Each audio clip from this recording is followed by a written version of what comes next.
What I'm talking about today is the whole issue of why would you want to become a podcast guest? I yesterday was actually speaking on this very thing at a very large business event, and it was really interesting to see this is a newish idea. And it's still so nascent in most people's imaginations. Like we all know or have heard of podcasts. Some of us are avid podcast listeners, myself included. Well, I'm also a podcaster. But the whole idea of like guesting is something that a lot of people haven't really thought about yet. The people that have thought about it are the big influencers and people who are influencers and celebrities. They've been doing this for the last 3 or 4 years. They've been all over this. What is now available to most people, and entrepreneurs should really be getting on this and getting on this quickly, is that there are now, as of this year, there are now over 2 million podcasts.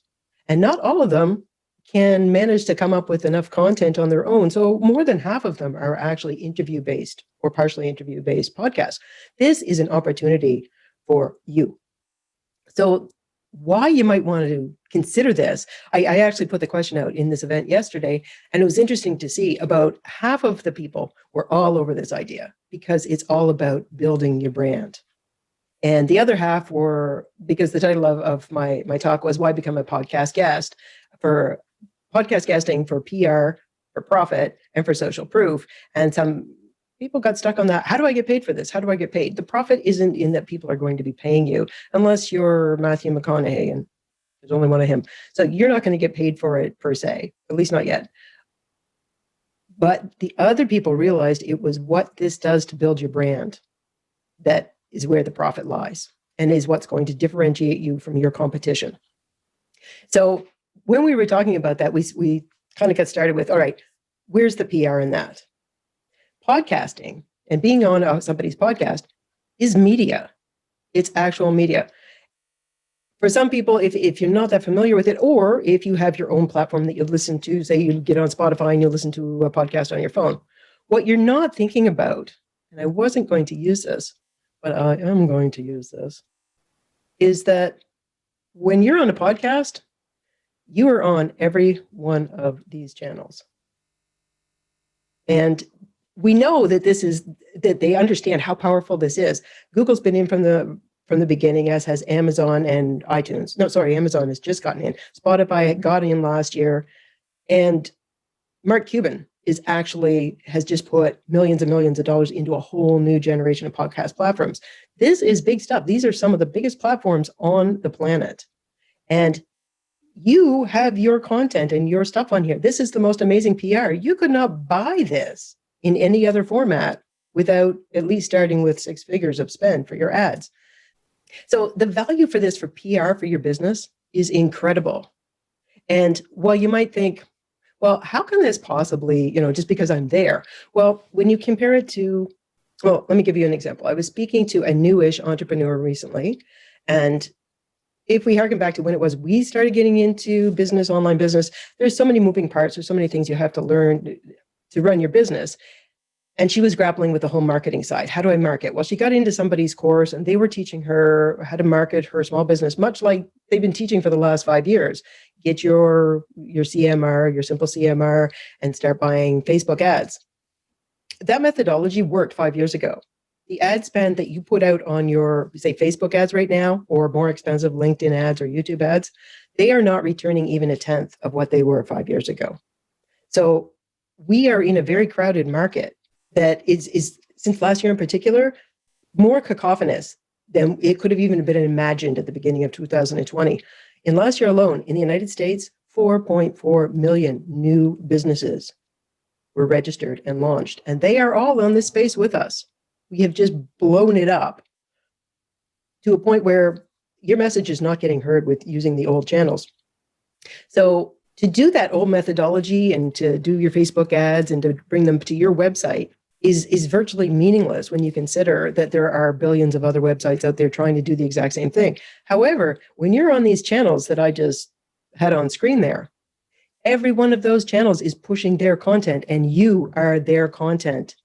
They are pushing you in a small way. Their hosts are pushing you. The very person I was talking to, I just on my phone quickly put her name in to do a Google search on her. Everything that showed up in the first 10 hits was one of these sites because she's been on one podcast. It was YouTube because that podcast was a video podcast.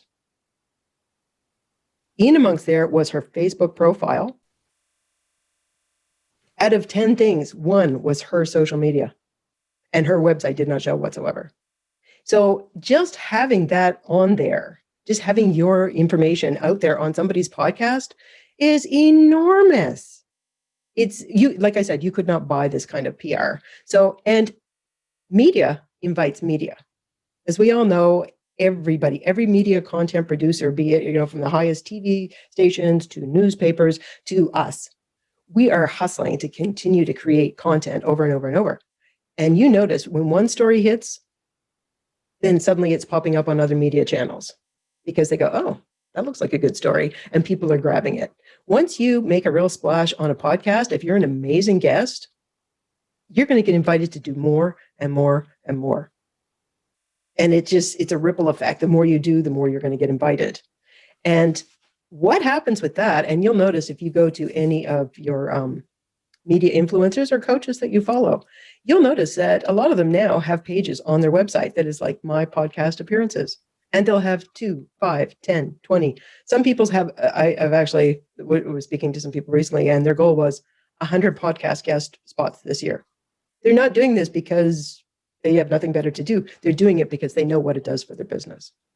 So there's the PR part of it.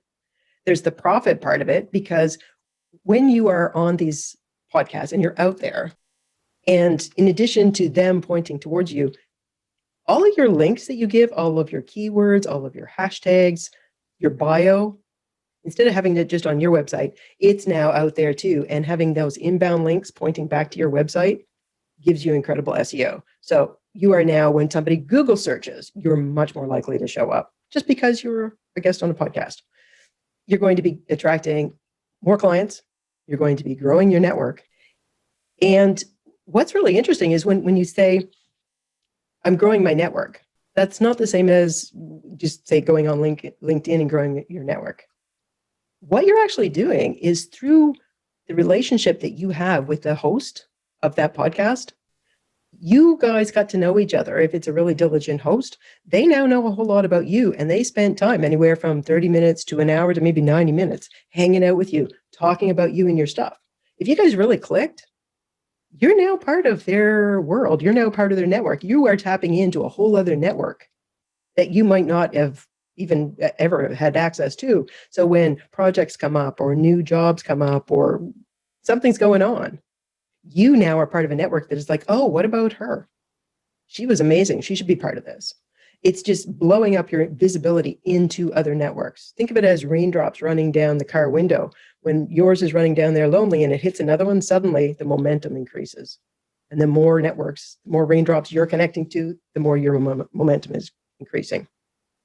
So that is going to just be bringing you more activity into your business, more visibility, and that's where your business is going to grow. For some people that feel a little bit shy or they don't want to, get out of their comfort zone. I mean, we have to get out of our comfort zone. There's just way too much competition to not be doing that. The really important thing that you should be keeping in mind is social proof, which was the third element of what I was speaking about. And the social proof that's involved there, it's deeply psychological. If somebody goes to check you out, if they hear that so-and-so is a great copywriter or they're, a web designer or a speaking mentor or whatever, and you go to check them out, if you go to their website and it's static and it doesn't have outbound and inbound links and it doesn't have anything that you can click on to really see who they are and that other people have kind of gone like, they're the bomb, you're kind of going to go, I don't have a feel for them. I don't have a feel for them at all. But if you go there and you see videos and or thumbnails from all these shows, and you can click into it and you can listen to it, and it's like, oh, so-and-so says she's great. Oh, so-and-so. I know you could have been interviewed by people who were like, whatever people, but psychologically, we are hardwired to think if other people like it, it must be good. So hopefully you're going to end up on shows that actually are really good, but just the very fact that you're connected with these other shows and that these other hosts and or podcasts have taken the time to spend with you and spotlight you as an authority kind of whispers to the subconscious of the person who's visiting your site or comes across you on social media as, oh, she's not just your average. She's actually pretty good. Look, she's on all these shows. So you've got that kind of social proof. So there's two ways you're identified as being an authority in your field by talking to these people. But also, again, kind of that facile, subconscious, mental coding that we've got. When you are associated and somebody sees she's on Amazon, because Amazon is now actually indexing. You can pick up podcasts on Alexa, on Audible, and on Amazon, and Amazon is pushing. If you're on any podcast that's registered with Amazon, not all of them are yet, you're going to show up there.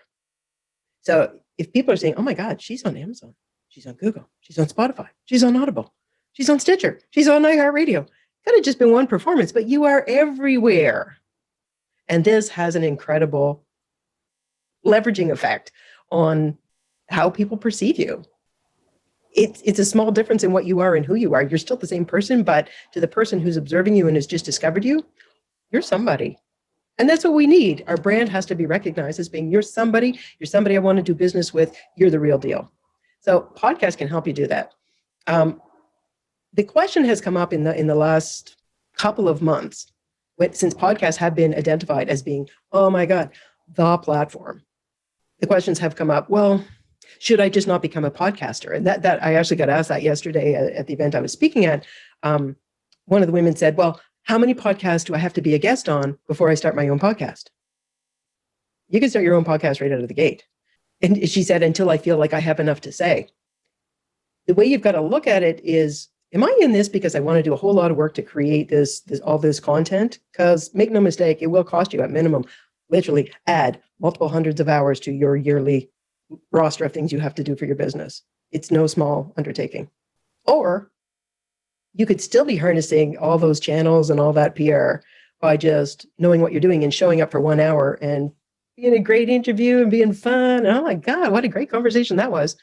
You've just kind of achieved the same thing because you're now still on all those channels, except for now you get on multiple shows and that just multiplies the effect. For the average business, unless there is something really unusual about your business that means that people have to know and trust that you have competency in multiple, like 10, 20, 30 different areas, and then therefore you have to address all these areas. Most businesses are not like that. If that's the case, maybe you should have your own podcast and you should be speaking about all these different things that you're an expert in. Most people, you have one thing that you need to be known for, and that's what you sell. You have one, maybe two brand stories, because wherever they find you, say if for example it's Lisa, wherever they find Lisa, they pop into this podcast on this channel and Lisa's talking about this thing and it's what Lisa's selling, and then they find her here and it's the same messaging. It's reinforcing the messaging. It's solidifying my understanding of who she is and what she does, and therefore I know now what she can do for me and why I should be paying her. If you've only got one or two brand stories, why would you, this in my estimation, unless you were really interested in creating a podcast, why would you take all the time to create the podcast when you can just take that same brand story in slight variations to a conversation on multiple shows? So that's where again, where the profit comes from, because you're not burning up your time in production of a podcast. Your time is being spent very wisely. And the social proof is that you're on all these shows. And what you're also doing, if you get invited on a show, let's say it was somebody in your field, and it should be somebody who's got the same audience that you've got, and you're on their show, again, subconsciously, you are now positioned as a player in that same field. You weren't yesterday, but now that you're on there having that conversation, when people hear that conversation, you are now equal to the person who's talking to you, or even slightly above. So you've just positioned yourself as a player in your field. You're networking with the players in your field that might bring you more media. And like I said, there's nothing like a small bit of media to get you more media. So just getting yourself on a couple of podcasts and then really curating it and managing it wisely, podcasting can open a lot of doors, can raise you above your competition, position you as an authority and an expert in your field like no other content that you could possibly create. So that's me, blah, blah, blah, blah, blah. Feel free to unmute yourself. If you've got any questions, let's talk about it.